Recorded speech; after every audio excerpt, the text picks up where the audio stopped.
أعوذ بالله من الشيطان الرجيم بسم الله الرحمن الرحيم الحمد لله رب العالمين والصلاة والسلام على سيدنا ونبينا وحبيب قلوبنا وطبيب نفوسنا أبي القاسم محمد وعلى آل بيته الطيبين الطاهرين اللهم صل على محمد وآل محمد.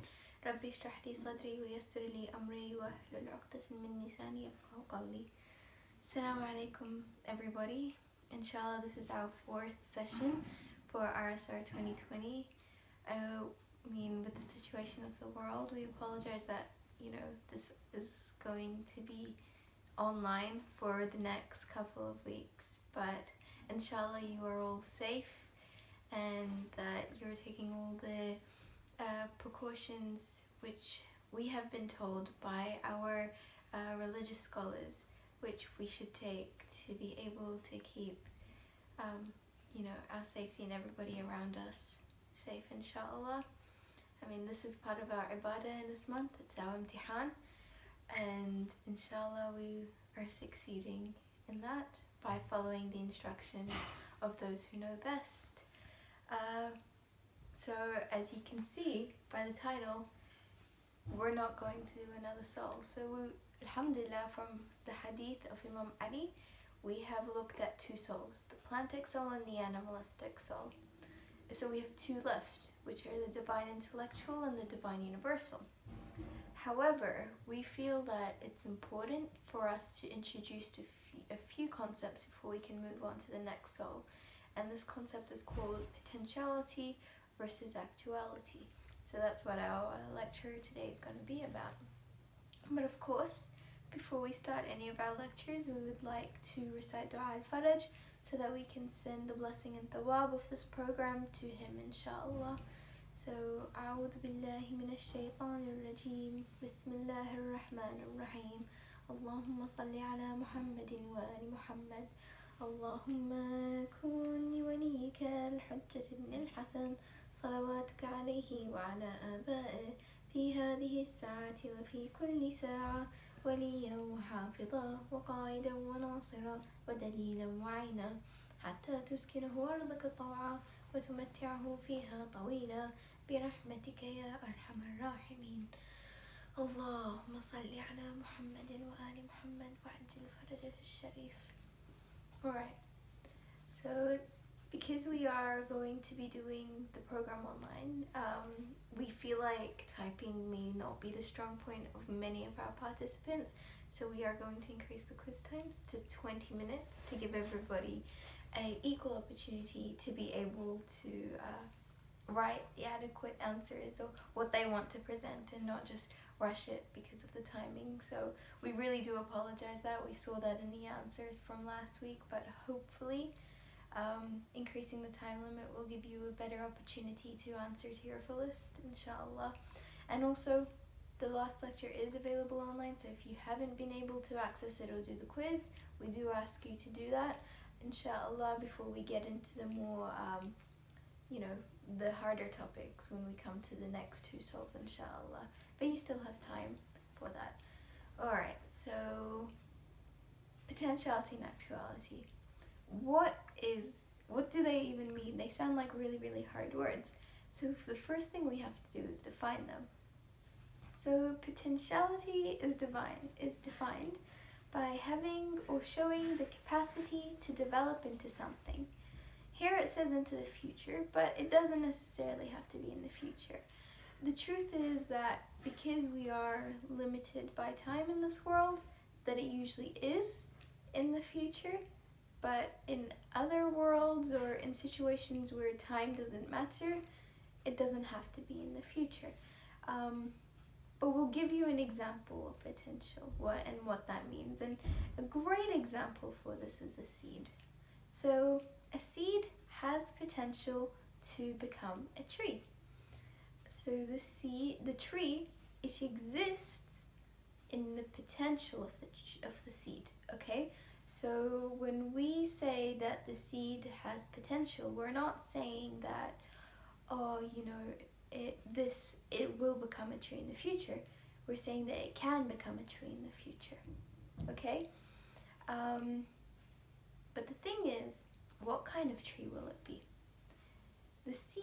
if it was from an orange, so an orange seed, it will become an orange tree when it grows. It can't be an apple seed. It can't just decide that, oh, you know, I want to be an apple tree. I don't want to be an orange tree. And the reason for that is because potential is specific. It's Allah subhanahu wa ta'ala has created potential that it can only become one thing when it's actualized. That's really important for us to understand. And then actuality, it just means that this thing is real now. It exists, okay? And so for the case of the seed, when it becomes a tree, it is actual. So the potential can be actualized. So the seed is potential and it's actualized into a tree. So that's the relationship between potentiality and actuality. But the thing is, actuality is not set. Okay, so for example, this orange seed, it could grow to be a really, really tall tree with beautiful and sweet oranges, or it could grow to be like a small tree with sour oranges. In both cases, it has actualized, has become an orange tree, but they are very different orange trees. So what has caused them to become different? It's the conditions. So for potentiality to become actuality, it requires conditions. So for a seed, for example, the conditions are water, sun, and earth. So if it has lots and lots of water or lots of sunlight, it will grow to be a very big and tall tree. But if it's very limited in water, so for example, if it was growing in the desert, it's not going to be able to grow very, very tall. So these conditions, they ultimately control the result of the actuality, but the potential is still actualized. This same concept of potentiality and actuality and how the conditions put on potentiality can change the result of actuality applies to our souls. And the reason why it applies to our souls is because some of our souls are actual already and some of our souls aren't actual. They're potential.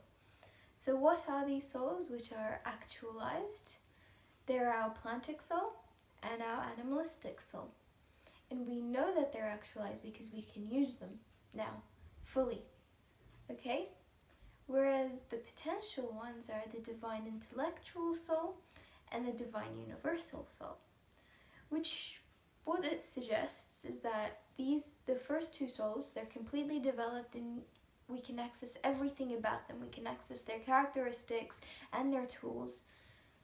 But with the divine intellectual and the divine universal soul, we may be able to access some parts of it, but we can't access them to the full extent that they should be accessed. So it means that we get flavors or tastes of it, but we have no control at all. And that's really important. And so an example of how this could work is like, it sounds really nice conceptually, but how does it actually look like? If our souls are ourselves, what we are, how is it that we are not full? How is it that we are not actual in ourselves? And there's this cool cartoon called Pokemon, which shows this example really, really well. And so the Pokemon that we've picked, because we think that their development is very, very relevant and can apply to our souls, is a Pokemon called Chimchar. So it's this cute fire monkey. And Chimchar is a character who's very shy and scared at the beginning, and he had a lot of self-doubt. So he went into a lot of battles against other opponents or even with himself when he's battling his own anger, his own self-doubt. And when he was able to overcome these, he was able to evolve into Monferno, which is his second evolution. So with the cartoon, Pokemons can evolve and become stronger when they've reached this set of skill points, let's say. So he was able to evolve into Monferno, and then he continued to do that, continued to develop, and he was able to achieve the ultimate evolution for his type, which is Infernape. And the important thing as well, like we talked about in the last lecture, was he didn't just forget about the challenges that he had faced, battling others and battling his own self-anger and that kind of thing. He used that to motivate him to become stronger, and actually became as part of his ability. So remember when we talked about constructive anger, how we can use anger to actually help us develop? That's what he has done. And the reason why we've given this example is to show that the conditions for evolution here were actions. What he had to gain were actions or skills. And the same applies to us. We don't need water, sunlight, or earth. We require actions. And this is given to us in Nahj al-Balagha by Imam Ali alayhi salam. So in part of his sermon, he says, يجب أن تعلم أيضا أن كل حركة تشبه غطاء النباتي، ولا يمكن للغطاء النباتي أن يعمل بدون ماء، بينما المياه مختلفة. لذا حيث تكون المياه جيدة يكون النبات جيد وثماره حلوة. في حين أن الماء يكون سيء، سيكون النبات أيضا سيء وستكون الثمار المرة.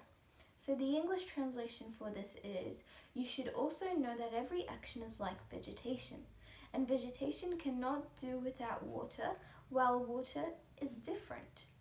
So there are different types of water. Okay? So where the water is good, the plant is good, and the fruit is sweet. Whereas where the water is bad, the plant is also bad, and the fruits will be bitter. Okay? So Imam Ali alayhi salam is drawing parallels. So like a plant requires these conditions to be able to actualize, our actions also have conditions. So remember in the Plantic Soul lecture, we talked about how actions are the food which create the body of the hereafter.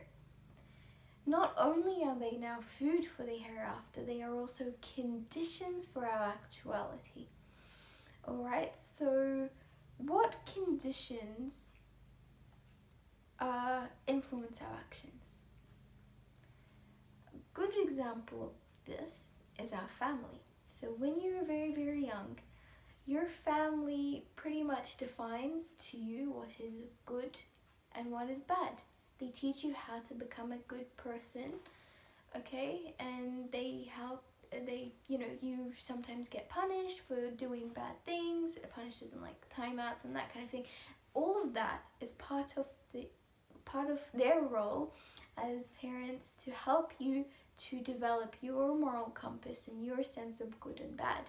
Because what that does in the future is it influences what your good actions become, and your good actions will form your body of the hereafter, and they will also be the conditions for you to actualize your human soul, your divine intellectual soul. So it's a really important thing. The second thing that shapes what we think good and bad is society. So sometimes, there are things which have developed, and society puts laws to say whether or not these things are acceptable or not acceptable.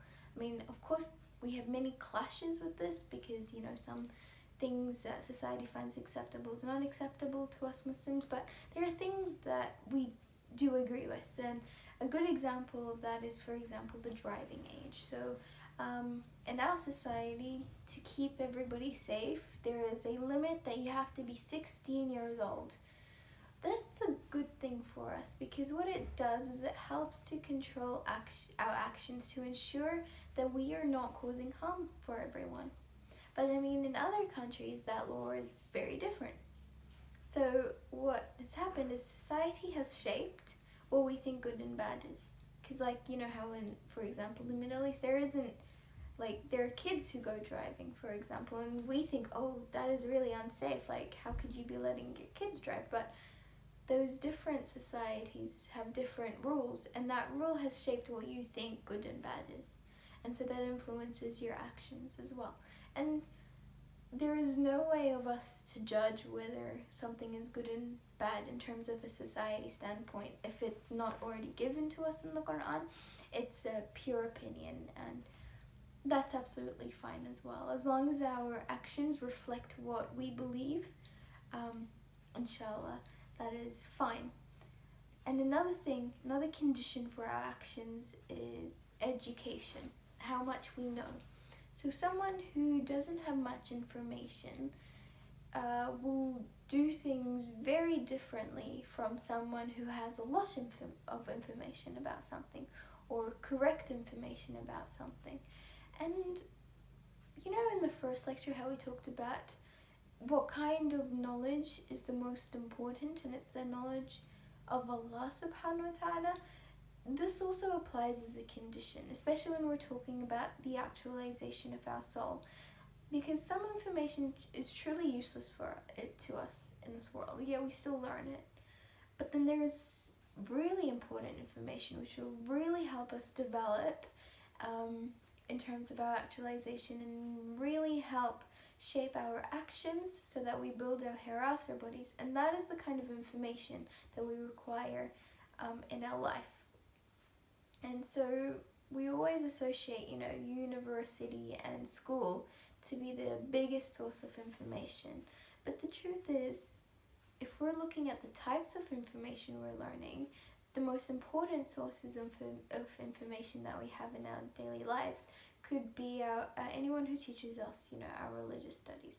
So that could be our parents, could be an Islamic school that you go to, could be listening to lectures online.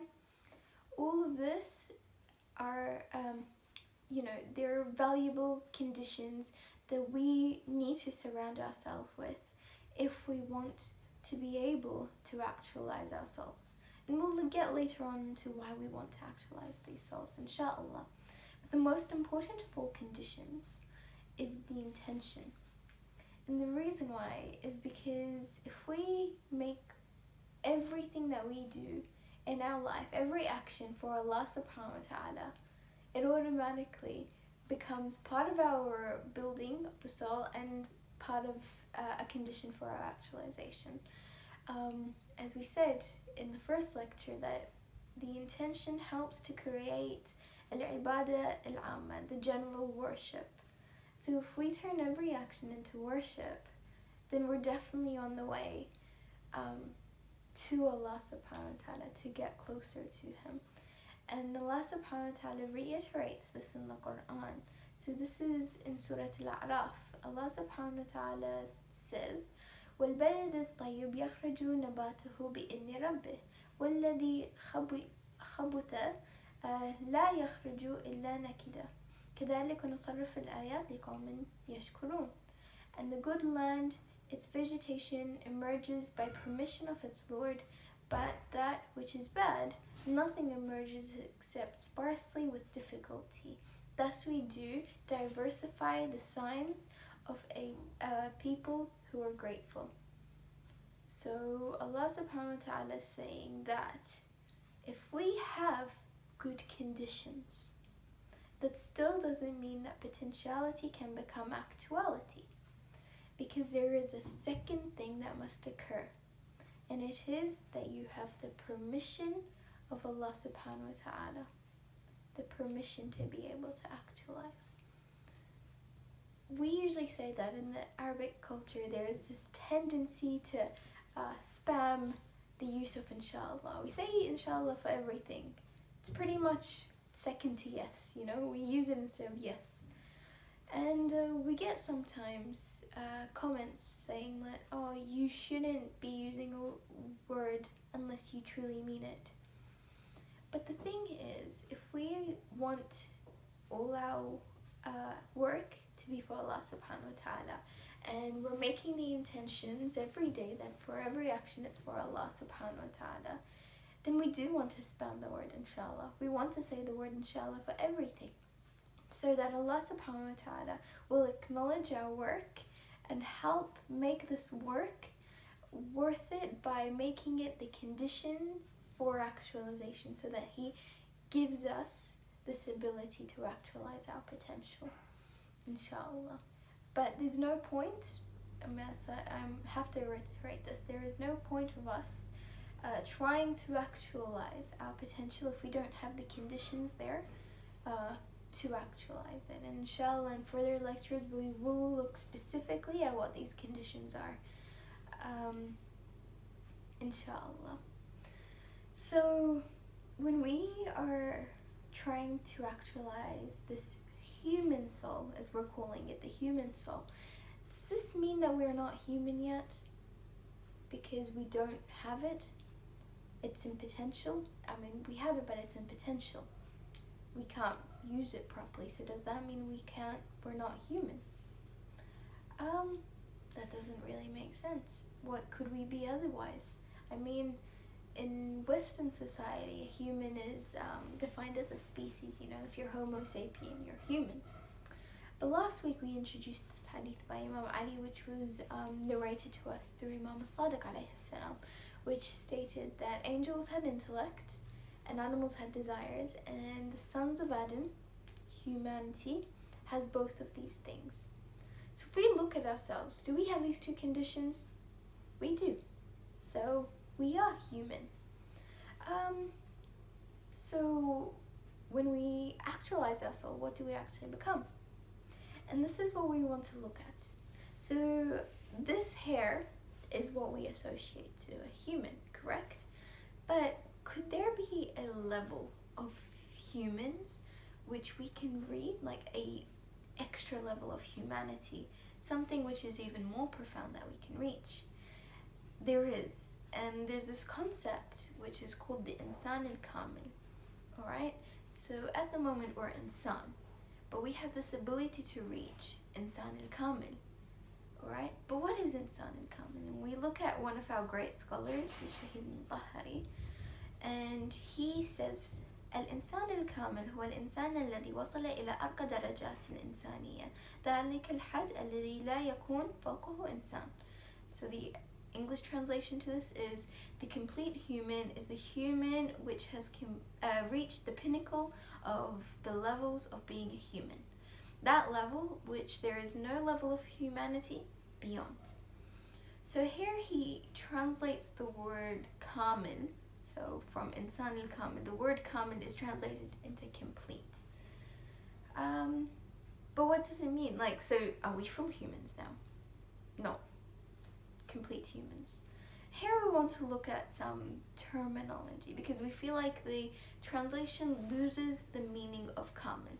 So if we look back at the Arabic language, there are these two words. One of them is kamil, which colloquially we translate to full. So like, هذا الكأس كامل, we say this glass is full, kind of thing.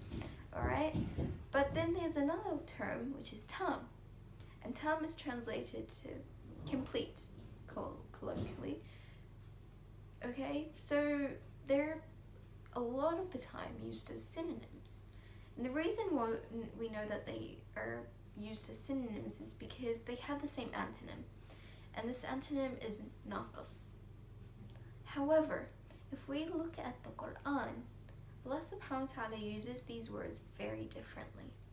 Okay, so if we look at Surah Ma'idah, ayah 3, and this ayah is very important to us because this ayah was sent to the Prophet, peace be upon him, in Ghadir Khum, when he was telling everybody that Imam Ali is going to be my successor, the person after me. Alright, and the specific bit which is interesting is this one here. اليوم أكملت لكم دينكم وأتممت عليكم نعمتي. So Allah subhanahu wa ta'ala uses both the words أكملت or أتممت, which have the roots of kamil and tam. Alright? If they were synonymous, Allah subhanahu wa ta'ala could have said اليوم أكملت لكم دينكم وعليكم نعمتي. However, he's picked specifically to use these two different terms separately, which means that they have different meanings. Alright, they are not synonymous. And if we look at the translation, it's a beautiful thing that I feel like the translation captures the meanings of these and the differences better.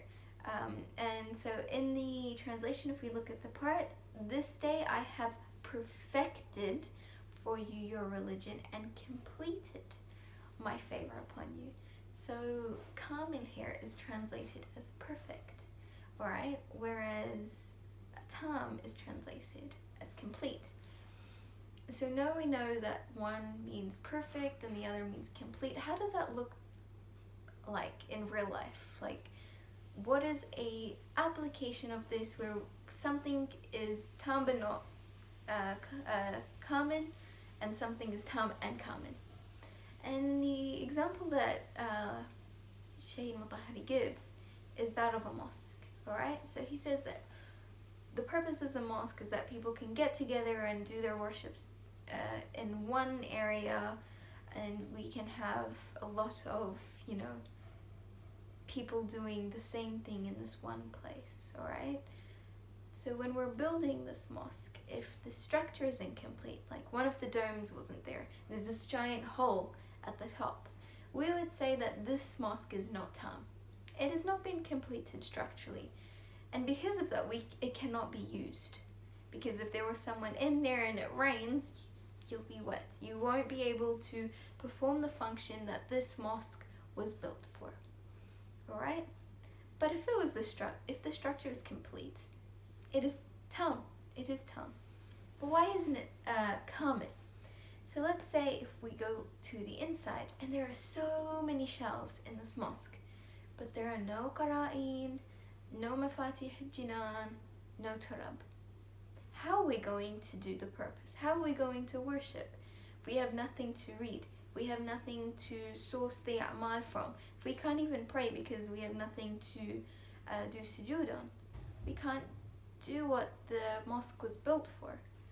And in that way, it's not kamil, alright? Because the purpose it was built for cannot be achieved. It's structurally complete, but it cannot achieve its purpose. But once we put all the qara'in on the shelves and the mafatih and the turab in there, it is now kamil, complete.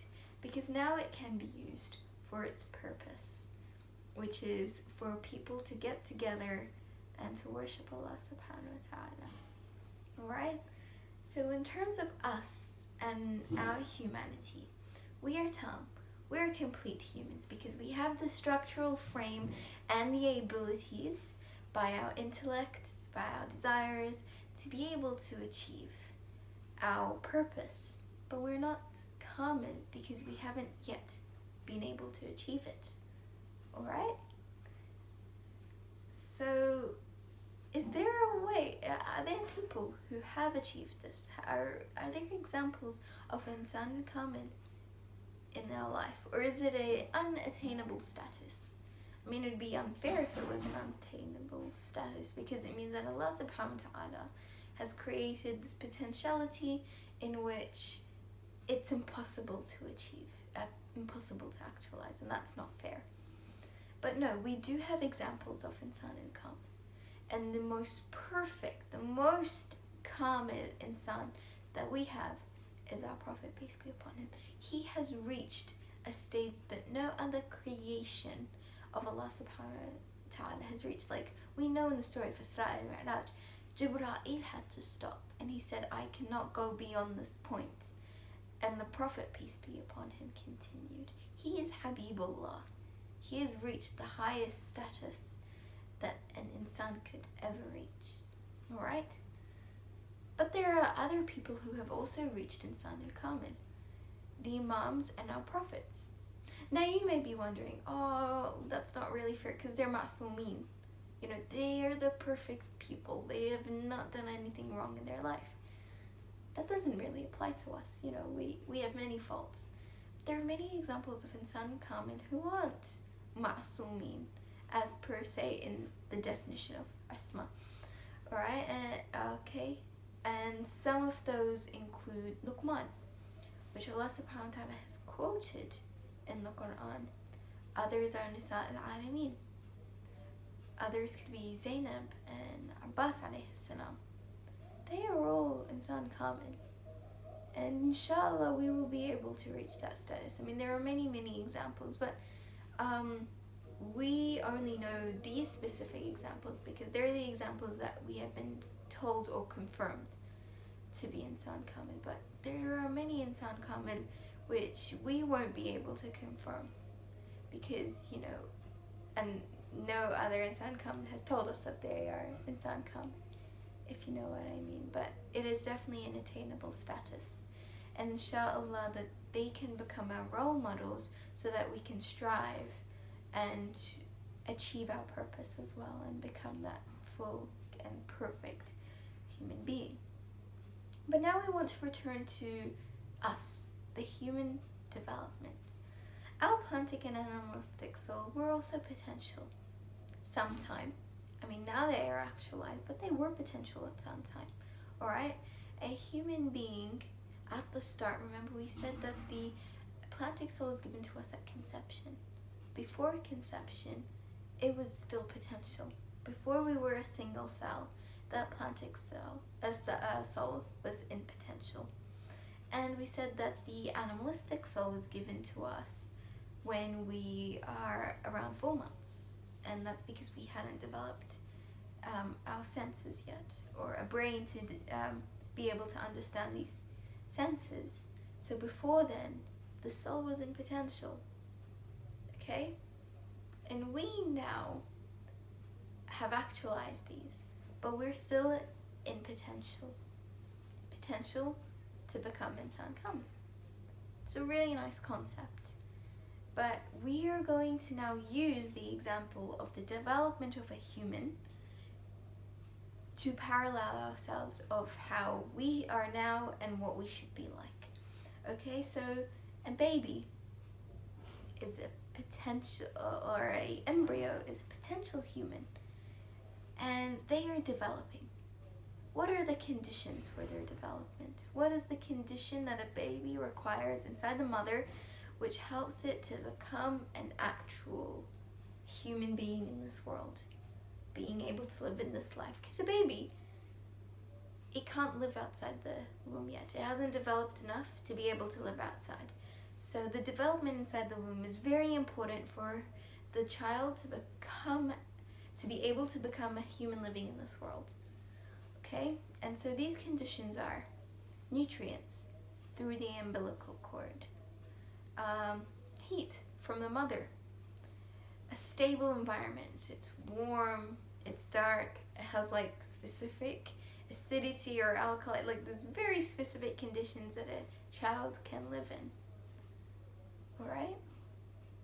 So why is it that when the baby is born then, it cries? The reason for that is that all the things it was used to have been taken away. It was comfortable inside the womb, very comfortable. He had a heartbeat, he was getting food, it was nice and warm and dark. Now that's been taken away instantly when he was born. What was so familiar to him is gone away. This entire world that he's now entered, so different from what it was before. And because he doesn't know what it is, it's scary. It's really scary for the child, you know? Still can't see, but he hears all these loud noises and this flashing light. He doesn't know what is going on around him. It's very, very scary. And they don't have the ability to comprehend this world yet because they have nothing to compare it to or any knowledge to be able to understand it. They've just come. This sounds really familiar, doesn't it? What is it familiar to? It's very familiar to death. A lot of people are scared of death, okay? Because the comforts of this world are being taken away. We don't know what it's like in the next life. But this world, we've spent, 80 to 100 years? We're so familiar with it, so familiar. Because we don't know what will happen over there, it's kind of scary. Alright? Even Muslims are scared of death because we don't know what will happen. we haven't been able to, we don't know whether our actions are good or bad enough, or that we have developed a good enough body in the hereafter to be able to live properly there. So it's scary. We also don't have this ability to comprehend the next life. I mean, Allah subhanahu wa ta'ala in the Quran gives us so many metaphors for how Yawm al-Qiyamah will be like and how Jannah looks like. For example, he tells us that there will be streams of honey and wine. But is it? Is it really that? I mean, we don't have a body over there, so how are we going to eat honey and drink wine? Same thing with fire. Hell. He describes it as fire and it's burning. But these are only metaphors for us to help us to slightly comprehend what it will look like, because truly we have no understanding what it is. And that scares us. However, we shouldn't be scared of death. We shouldn't think of death as a dead end. Because in reality, death is an open door, and it's a way for us to get closer to Allah subhanahu wa ta'ala.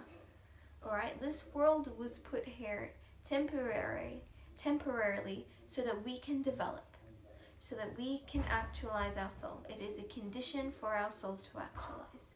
Alright? And death is simply Allah subhanahu wa ta'ala saying, okay, you've developed. It's time for you to be born into the next life. Alright? But the thing is, because we don't understand that, and we don't have, unfortunately, the faith to be able to just kind of accept it either, this world has used this fear in all its way to suck pretty much the life out of us. You see that everything is fueled by fear of death, or the fear of the unknown. Alright? Why do we put insurance policies on everything? Because we don't know when our house will burn down. We don't know whether our car will stop in the middle of the road someday. We don't know. All this stuff we're scared of happening. So we put all this money on the line just to make sure that if it happens, we'll be okay. And I'm not saying that it's a bad thing to be cautious. It is a very important thing to be cautious, but we also need to recognize that the reason that we're doing it should not be fear. Because fear is not a good outlook to take on life. Right? There's a story that we're going to give from Ali ibn Muhammad alayhi salam. So one of his companions was very, very sick. He's pretty much on his deathbed. And he was terrified. Absolutely terrified. And why was he terrified? He was terrified of death. He was doing everything, doing prayer, dua and stuff. But still, he was terrified of death. So the Imam tells him, Ya Abdullah, تخاف من الموت لأنك لا تعرفه. You are afraid of death because you don't know it. You don't know death. But he gives us an example of death, and I'll read it in the English so that it makes sense to everybody, alright? So he tells us, if you had become dirty, because you have this excess dirt and dirtiness, and you're suffering because of how dirty you are, it's so inconvenient, you're smelly, you're stinky, and then you knew that there was a cure to this suffering, and that cure was taking a shower. Would you or would you not take the shower? Would you have a bath to clean yourself, or would you just stay in this suffering that you're in because you're really dirty? So the companion of the Imam's like, oh, definitely, I would take the shower. So the Imam says to him, for you, death is that shower. So for a mu'min, death is meant to cleanse us from the dirtiness of this world, from the attachments that we have in this world. It's not a form of pain, it's a respite. Okay? So death is a way for us to sever our connections with this world, because these connections, they're not real. They're illusions that we've created for ourselves, because the truth is, these connections only form when we believe that we have a place in this world, when we believe that this thing belongs to us, or this person, this thing requires us to be there to be able to survive. We've created these illusions. The thing is that only Allah subhanahu wa ta'ala is the true qayyum, and that everything depends on Him. So everything can survive without our existence. But we've created this illusion for ourselves, and we've grounded ourselves to this world. So we need to sever these connections, and that's what death is. And once you've severed them, you're free to fly. You're free to continue on your journey in the next life, and inshallah get closer and closer to Allah subhanahu wa ta'ala. The pain of death now depends on how connected you are to this world. So if you have created really thick roots which go deep, deep, deep into the earth, it will take a lot of chopping for us to get those roots off you so that you can now be free. But if you haven't created these connections with this world, it's going to be as easy as taking a plant out of water. So simple. The roots aren't big, you're not grounded to anything, so it's really easy to take out. And now you can take that plant and plant it in a beautiful forest and let it bloom. You know, when we start with seeds, usually when we're planting, we plant them in a small pot first so that they develop. But then there's a stage where we have to take them out of that pot, because if we keep them in that pot, that hinders the growth of the roots, and that's going to affect the growth of the plant. If we don't take them out at that perfect time, their roots are going to get super, super thick, and they're going to start overlapping and curling with each other, and it becomes very, very difficult for us when we're planting it into the earth.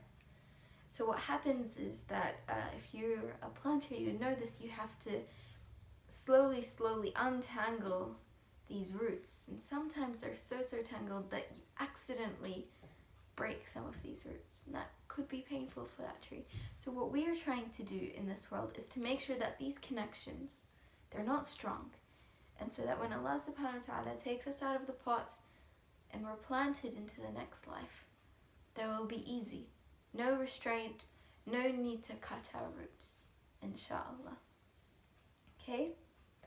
So, as for a baby, you know, if we had the ability to tell this baby inside the womb that this world is amazing, don't be scared of being born, because it's not a dead end.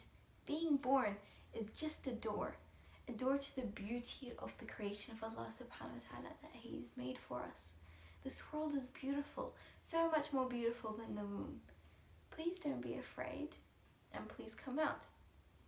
If we were given that choice, if we were told by the people from the other life that death is a door to getting closer to Allah subhanahu wa ta'ala, why are we afraid of it? Why don't we use that opportunity? The Quran tells us this, the Ahlul Bayt tell us this. We need to believe in them, we need to have faith in what they're saying, so that we can achieve our potential. So going back to potentiality, right?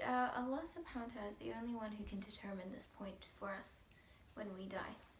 Alright, so if we had, for example, this bag of seeds, Allah subhanahu wa ta'ala can let it actualize, as we said in that ayah of the Quran. And effectively, this potential can lead to an entire forest, right? This is the potential for a forest. However, if we decide to take matters into our own hand and burn these seeds, what is the reality of our action? What are we actually doing? We're burning a forest. And we know the drastic effects of forest fires from this summer. It's not a pretty thing. Only Allah subhanahu wa ta'ala has the ability to decide, because He understands the consequences of everything. And He's created a system based on this. We don't have the right to play around with it. Potential is sacred, because it is part of the system of Allah subhanahu wa ta'ala. Alright, so let's talk about a human potential. The reason why in Islam it's very haram for for abortion, suicide, murder, and euthanasia is because it's all killing a potential human being. And we're not only talking about a baby or a child that wasn't born. Killing potential means not giving ourselves the conditions required to actualize. So people in history like Fir'aun, like Yazid and Muawiyah, perhaps even like Hitler and Saddam Hussein, what they have done is they have destroyed their conditions, done terrible, terrible actions so that they can't actualize their human soul. And in that way, they've also killed their own potential. You know how in that hadith from Imam Sadiq, we said if your desires take over your intellect, you become worse than animals? It's exactly the reason why. Because you have what? Killed your potential. In the Quran, Allah subhanahu wa ta'ala says, وَلَقَدْ كَرَّمْنَا بَنِي آدَمَ وَحَمَلْنَاهُمْ فِي الْبَرِّ وَالْبَحْرِ وَرَزَقْنَاهُمْ مِنَ الطَّيِّبَاتِ وَفَضَّلْنَاهُمْ عَلَى كَثِيرٍ مِمَّا خَلَقْنَا تَفْضِيلًا. So not only is it important because, it's potential, but human potential is particularly important because Allah subhanahu wa ta'ala has picked us and honored us over all his creations. Because we're the thing which can achieve the closest status to Allah subhanahu wa ta'ala. No other creature can reach that status, and they use us to be able to get there. Remember when we said that plants and animals, to be able to increase in their status and get closer to Allah subhanahu wa ta'ala, they want to be used and consumed by us. So we're even a wasila for them to get closer to Allah subhanahu wa ta'ala, because we can reach the closest stage to him. So if we kill potential humans, we're removing one vessel that other creatures can also reach their closeness to Allah subhanahu wa ta'ala through, which is really, really bad. And again, we talk about it's because of a specific purpose that a specific thing is halal or haram. So for example, in the act of Hajj, the specific purpose of that act and the reason why, a person must do it at least once in their lifetime is because it is complete surrender to Allah subhanahu wa ta'ala. There are no other side purposes in that. Like, our full intention is on the a'mal and nothing else. So that is the reason why there are these additional laws that we have to follow during Hajj. Like, you can't put any perfume on, you can't look in the mirror. Some examples are you can't kill any mosquitoes, even if they're biting you, and you can't go hunting. And the reason is, in those particular moments, food is not, for example, food is not something that you should be worrying about. So you can't go and hunt, because hunting for not food is makruh, as we know. And the reason why it's makruh is because if your intention for killing is not so that you can build your own body because you're hungry, but for the fun of it, then you're killing a potential and you're not using that potential with the intention of satisfying your hunger, which is makruh. So the intention really does make a difference. Like, you can be doing the same action, but if your intention is to satisfy your hunger versus you enjoy hunting, it changes a action from makruh to mubah. And for the instance of the mosquito, even though it's annoying, it's not doing anything against its intention. I mean, we have the right to kill a creature if it's doing us harm as part of self-defense. But in Hajj, we don't need to have any self-defense because Allah subhanahu wa ta'ala is our pure protector. We are inside the haram. There is nothing that will harm us there. So killing any creature, we don't have an excuse for that anymore. That's why even mosquito, if it comes and lands on you and is trying to bite you, you can't kill it. So the next time there's a annoying fly in your house, instead of getting out the Mortein or a fly swatter, if you still use a fly swatter, try to trap the fly and take it outside. Alright? And instead of killing potential, you're going to let that potential live for a few more days. I mean, flies only live for a couple of days, but you're going to allow it to actualize on its own. You're changing it from being you in control of something's life to Allah subhanahu wa ta'ala being controlling of someone's life. And that's much more profound. So all our actions have consequences. And especially when we're dealing with a different life form, we have to be really aware of what we're doing, we have been able to change a lot in this world. We know that, so we really need to be conscious with our actions and what we're doing. So inshallah, keep that in mind, because our actions, remember, they form the conditions we require to actualize ourselves, and they form the body of our hereafter. So keeping in mind what we're doing is very, very important, alright? Now I'm going to come to a summary. So as a child develops in the womb, we develop in this world. This world is our womb, and we require the time here to be able to actualize our human soul. So the Rasul sallallahu alayhi wa alayhi has this hadith, "Mutu qabla an tamutu," die before you die. And what that hadith means is that it's not, to actually die, but to sever all our connections with this world before we move on, so that when the time comes that we are going to the next life, it will be like a shower, a refreshing shower, not a painful logging job. Alright? So that is what mutu qabla an tamutu means. Severing our connections to the world before our last day comes. And because death is an open door. It's a door to the next life. Something we should be looking forward to. So use our time wisely now, and make sure that we're prepared for it before it's too late. And that's where we're going to end our lecture, inshallah. Salli ala Muhammad wa ali Muhammad. Salli ala Muhammad wa ali Muhammad. So today we're going to do the video segment differently, instead of Ibrahim coming in as well to do the discussion. I'm just going to run the video for you and give you a few tips and pointers, which will inshallah help you with your quiz. So the clip we're going to watch today is from Kung Fu Panda. Great movie, and this particular clip has so many concepts that we've covered in today's lecture, inshallah. Master! I have... It's very bad news. Shifu. There is just news. There is no good or bad. Master, your vision was right. Tai Lung has broken out of prison. He's on his way. That is bad news. If you do not believe that the Dragon Warrior can stop him. The panda? Master, that panda is not the Dragon Warrior. He wasn't even meant to be here. It was an accident. There are no accidents.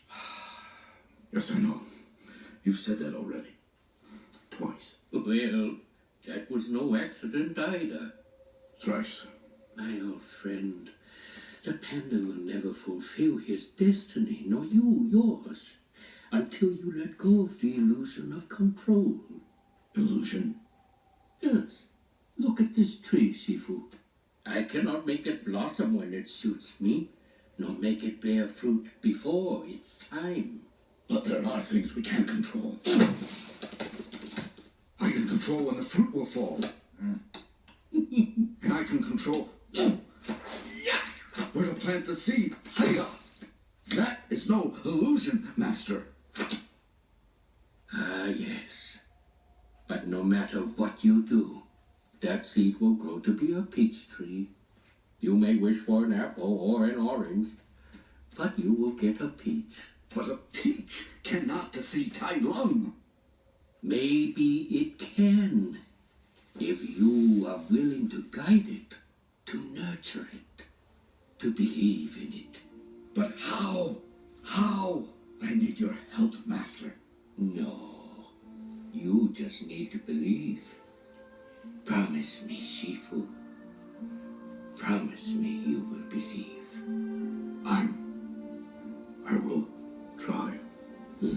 Good. My time has come. You must continue your journey without me. What are you... What? Master! You can't leave me. You must believe. Master!